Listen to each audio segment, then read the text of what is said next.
Volkswagen Crafter. Problēmas ar degvielas spiedienu. Degvielas spiediens tukšgaitā rūcot ir nevienmērīgs, ar ļoti lielu diferenci.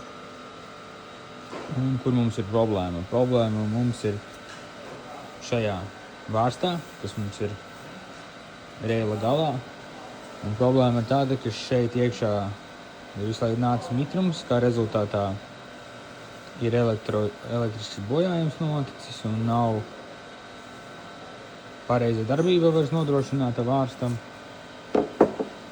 Un nianse, mainot šo vārstu, mums viņš ir jāuzstāda pareizajā pozīcijā, lai mēs viņu varētu uzstādīt atpakaļ uz auto. Šim galam ir jāstāv pareizajā lokācijā.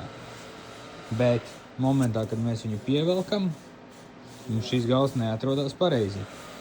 Un sāk rasties jautājumi, vai ir bojāts vārsts, vai nav pareizi izgatavots, bet rezultāts ir šāds. Šis gals rotē ar spēku. Mēs viņu varam pagriezt un mainīt viņa stāvokli. Šādu niansi nezināju, varbūt šis var noderēt kādam.